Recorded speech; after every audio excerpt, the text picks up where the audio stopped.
Hello and welcome back to my channel. I'm Amanda and today we are here with another gouache testing video. I've tested Daniel Smith so far. I've obviously tested Holbein and Hime before as well, and Winsor Newton, and I'm using a Winsor Newton white with this because I used up all my Schmincke. So we're testing Schmincke or Schmincke or Schmincke. I don't know how to pronounce it. I probably should have looked that up before I started this video, but I did not.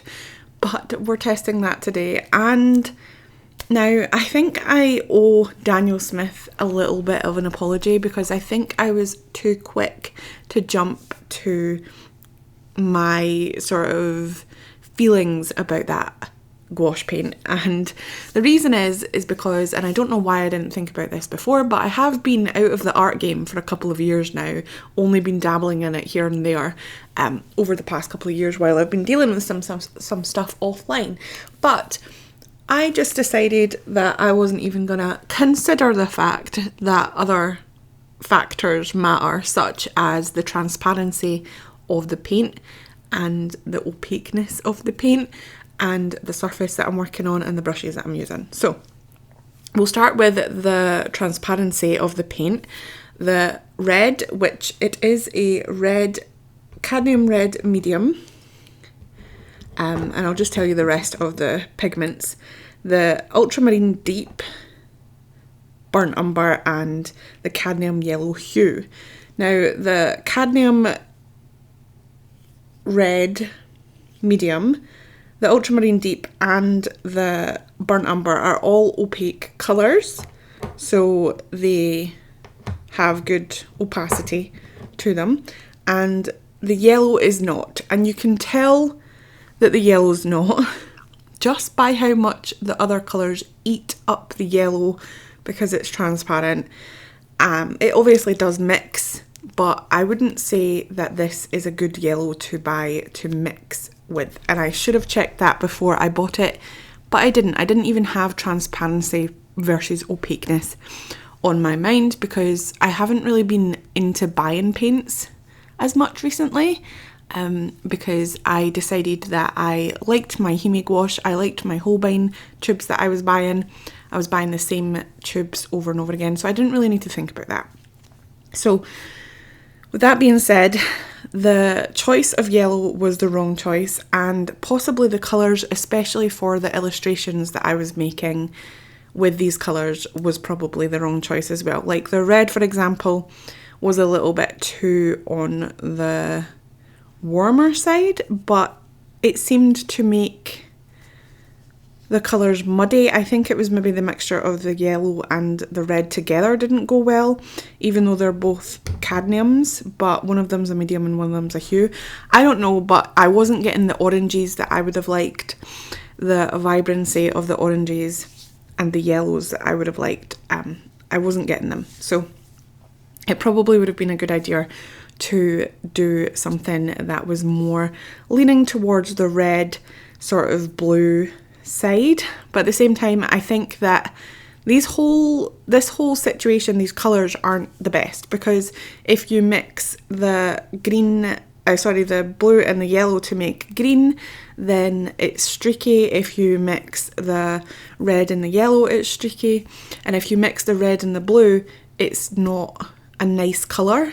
It's quite gross. It's not a nice purple. So I think that these colours are not the best for me.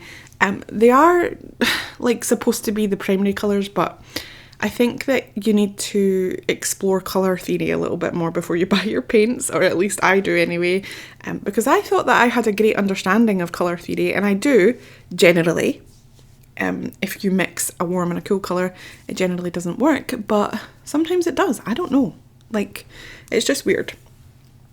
So yes, I am using ALLJART's watercolour paper with this as well, which is a cold pressed, well, the one that I have is cold pressed, which wasn't really doing me any favours because I'm not really used to using cold press with gouache.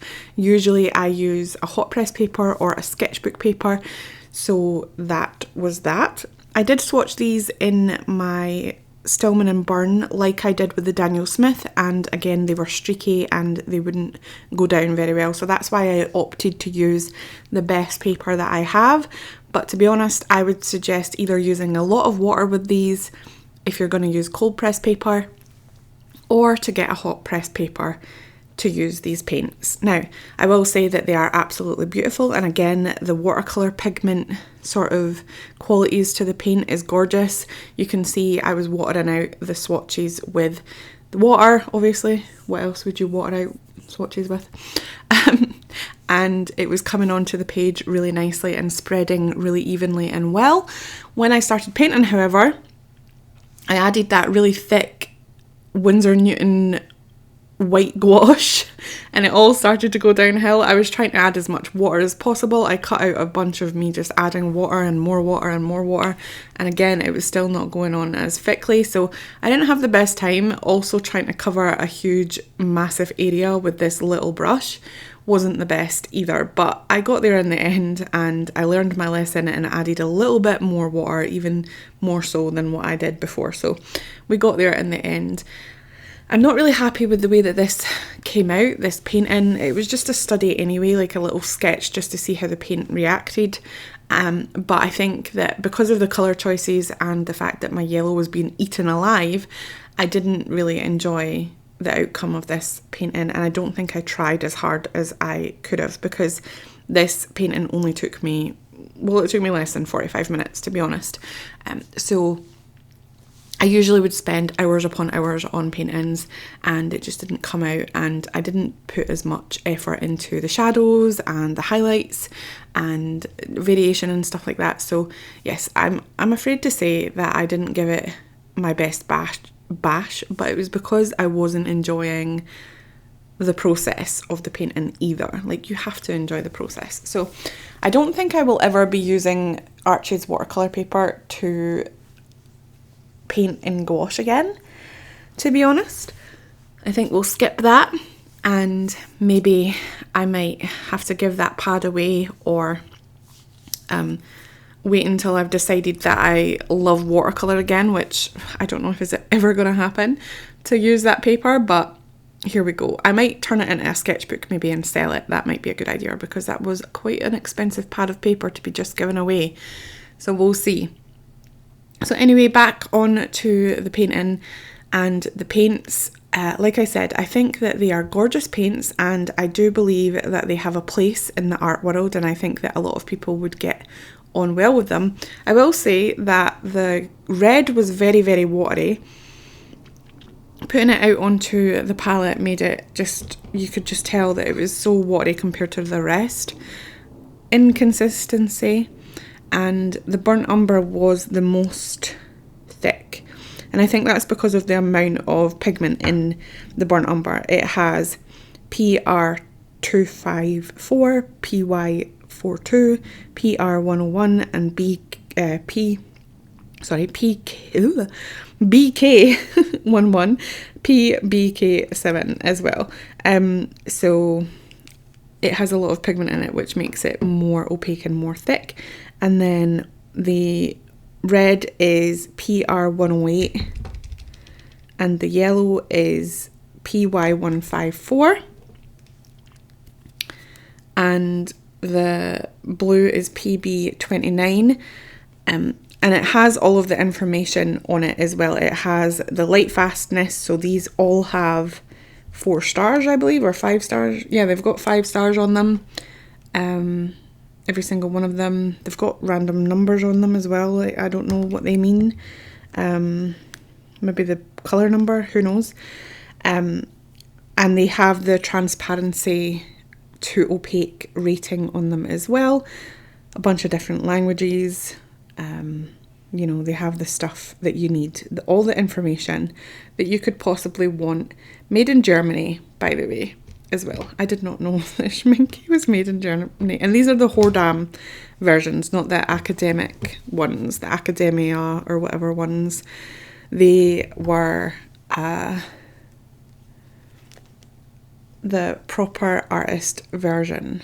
So yes, I think that mixing again with the white was the saviour for these, because they made especially the yellow and the oranges, it made it more opaque and more thick, because the yellow and the red were really, really well, the red's opaque, but it's also really watery, so it was quite hard to get a really good blend for that. And you can see me just like fighting with the mixtures, trying to get a decent orange. I just could not, for the life of me, get a decent orange. And it might have been to the fact that my water jar on the left hand side there is completely gross, and I kept dipping into it by accident instead of the clean one. But yeah, I just couldn't get a really good orange. As you can see on the swatches, the orange that I got with the purer pigments, because that was one of the first mix that I made, was quite a sort of like rustic burnt orange colour, not really the right orange for autumn scenes, and that's what this is. It's an autumnal scene that I decided to do, so I wasn't too happy with the outcome, like I said, but I'm happy that I tried these paints, and I think that they definitely will be in my stash at some point, probably topping up my most used colours or something. To be honest, I have so much gouache paint in my Schmincke Gouache palette now that it's just overflowing. I couldn't even pop the Daniel Smith gouache tube into the palette because I had so much of that similar colour, and now I've got even more of it because it is quite similar. It's the ultramarine deep, so it looks pretty much the same. But I think I'll be able to dump this yellow in there at least, and the burnt umber, because I am running out of the burnt umber, because I used to use that quite a lot, but I've noticed that I don't use it as much anymore in my paintings, because I don't want it to be muddy, and I think that it makes it kind of muddy. Sorry about the shuffling about. I'm actually going into my Schmincke Gouache palette here just to see how much paint I actually have, so that I can give you an accurate representation of what's going on in there. But yeah, I can't say that I enjoyed using these paints, but again, I can't say that it's because of the paints themselves. I think that it's literally because of the paper that I was using. Like I said, I'm not used to using that kind of paper, and I didn't have hot pressed paper on me. The hottest of pressed paper that I have is my sketchbook, and it wasn't working well with the sketchbook anyway, so that's one of the reasons why I didn't do that. So yeah, I am going to add my Horadam Schmincke Gouache. I was going to make a video where I compare all of the colours, all of the brands, sorry, but I don't think I'm the best person to do that. I think that there is other videos here online that you can watch that will give you a bit of a more educated comparison, whereas me, I'm just telling you as sort of a beginner, really. I haven't been doing it for that long. I've only made about 100 paintings probably with gouache, which is a lot in the grand scheme of things, but I don't think it's a lot considering I have basically quit for a good year. It doesn't seem like that online, but a good 2 years I think I wasn't making art, and it does definitely show in my paintings. So yeah, but I actually don't think I have a colour that's close to this colour. Oh, I do, but it's full. This colour looks exactly like that lemon colour, yeah. I prefer a warmer yellow. I usually go for a cadmium yellow deep or a permanent yellow deep rather than a lemon yellow to a cadmium yellow hue. Like, those are too light for me.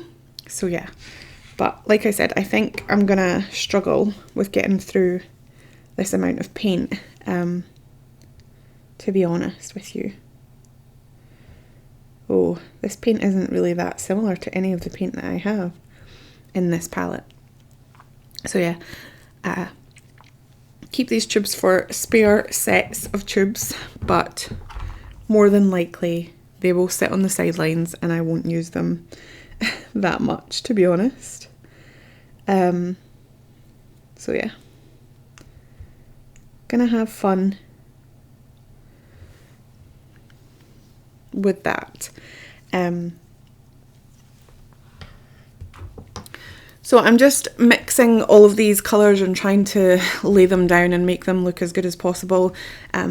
Like I said, I always do this to myself, where when I'm trying a new product, I end up trying loads of different new things at once. And even though I have done plenty of, sorry about that noise, plenty of autumnal drawings before, I've never done it on this type of paper.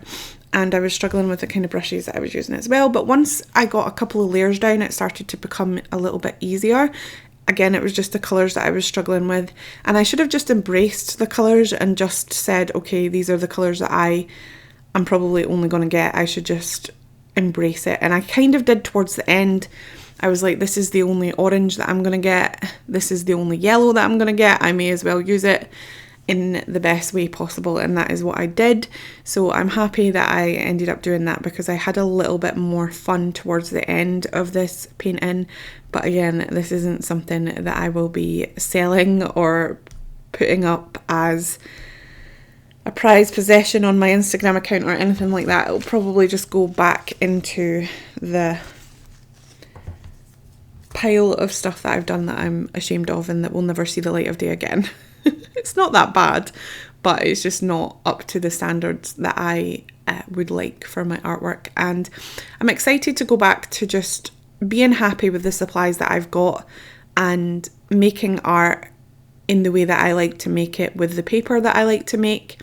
Although I am considering trying out papers. Now, this is funny because I just said that I just should be happy with the supplies that I've got, but I actually don't have a decent loose leaf paper where I can paint on it and be happy with the results, because I actually did film a different painting that I'm more happy with the outcome for this video, but the paper was really bad. It piled up, and it was actually a paper that I was considering doing a 100 painting challenge on, and I'm glad that I tested that paper because I do not like it whatsoever. So I'm thinking that I should either buy the Fabriano Artistico hot press paper again, because I know that I really like that. The Fluid 100 paper is pretty good, or I should get Arches hot press and try that out. I think that Arches do hot press. I'm pretty sure they must do. So I should try those. If you want to see a video of the best papers for gouache, let me know, because I did a ultimate watercolour paper test a couple of years ago, and a lot of people thought that that was really, really helpful. So if you think that it will be good for me to do one with gouache as well, obviously I'll need to try and use maybe a variety of different gouache paints or whatever, and properly curate that and properly maybe plan it a little bit better than I have these videos. Then let me know in the comments below and I will do that for you. Obviously I don't want to go and buy a bunch of different watercolour papers and different papers to break the bank with, but I do have some sort of stash of papers in my arsenal, and I think that I can buy a couple of pads of paper from Amazon just to check to see if those papers will be good for me or not, because I do want to do a bunch of paintings that require loose leaf paper. It's funny though, because I've been watching or looking at a lot of gouache artists on Instagram, and they don't seem to have an issue with the paper that they paint with. I don't know exactly what kind of papers they're painting with, but they are painting with a variety of papers, and I haven't really had this issue either, because my Hemi gouache can paint on any paper whatsoever. I think maybe it's because they are using Holbein and Hemi gouache, because those are the two most affordable, accessible and popular gouache on the market, so maybe that's why, and they aren't actually using Hordam, Schmincke or Daniel Smith gouache paint. I don't know. I've even seen people using Strathmore 400 series craft paper, which is mad because when I used that, I don't think it worked very well for me. So I don't know what's going on, but I just can't seem to get the consistency right, or I don't know what I'm doing wrong. I can't come up with a reason as to why my paintings are coming out weird. Maybe it's because I've lost my talent. I don't know how to do art anymore. I just don't know. It's quite funny to see the differences. But I am looking forward to going back into my sketchbook and filling that up with my Holbein and my Schmincke Gouache, because I do enjoy doing that and it makes me want to do more art. Whereas this, when I do things like this, I'm like, meh, I don't even like it anymore. I don't want to do art. I don't want to use gouache. I want to change up my world completely. I even considered using soft pastels the other day. I was like, you know what? Screw the gouache. I'm going to use soft pastels. But then I realised that I would probably just get frustrated with that as well.